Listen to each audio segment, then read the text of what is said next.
Welcome to today's explainer, everyone. All right, grab your seats. Today, we are diving into Cybernetics 101. Now, I want you to completely forget those clunky, grinding machines you see in sci-fi blockbusters. Seriously, erase that stereotype from your mind right now. Instead, we're going to study these beings as what they truly are: highly advanced, incredibly complex life forms. We're going to dissect the actual anatomy and the hardcore physics behind these amazing creations. Let's get started. Okay, here's a quick look at the syllabus for today's lecture. We're going to move through four main modules. First, we'll look at internal biology, then we'll examine the TCOG processor, move on to transformation physics, and finally, we'll wrap things up with cybernetic weaponry. Simple enough, right? So, let's dive right into Module 1. What do we actually mean when we say techno-organic? Well, it's definitely not just a bunch of beautifully assembled metal parts. No, we're talking about a living organism here. It's an entity that seamlessly merges advanced biomechanical engineering, quantum physics, and unique biological systems. These systems completely replace the familiar, fleshy, carbon-based organs we're used to. It's biology just rebuilt. All right, moving right into our first section, internal biology. Now, every living organism needs a life support system, right? Obviously, our subjects don't have flesh and blood in the traditional sense, but they do possess these absolutely perfect mechanical analogs. Take the energon system, for example. It acts exactly like our human circulatory system. It pumps liquid, high-energy fuel through a complex network of piping to power their nodes and even repair micro tears in their structure. And their skeleton and skin, that's made of cybermetal. This is a unique living alloy that can actually bend and alter its molecular structure on the fly without breaking. It's honestly mind-blowing stuff. But here is the most crucial element of their entire anatomy: the spark. Students, pay close attention to this part. The spark isn't just some engine or battery. It is literally the heart and soul of the organism. If we look at this from the standpoint of strict quantum mechanics, the spark is an isolated clot of pure quantum energy safely housed inside a heavily protective chest casing. This specific energy signature is what actually contains the organism's personality, all of its memories, and its entire life force. And here is the golden rule of cybernetics: if this quantum energy is extinguished, the organism permanently dies. There's no rebooting from that. Okay, let's move on to Section 2, the TCOG processor. This part brilliantly illustrates just how far their biomechanical evolution outpaces our human technology. We're talking about the transformation cog, or the TCOG. This is the absolute brain of the morphing operation. Just think about our modern computers for a second. To replicate this level of processing, we'd need bulky 3D scanners to analyze external shapes, massive hard drives to store those massive blueprints, and heavy-duty CPUs just to process all that data. But for these life forms, all of that immense computing power is condensed into one single, highly efficient biomechanical organ.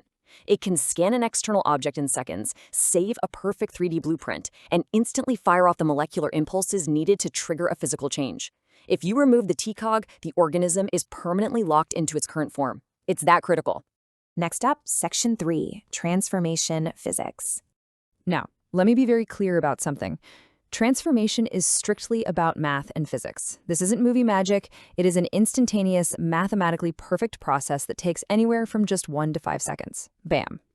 It starts with an optical scan.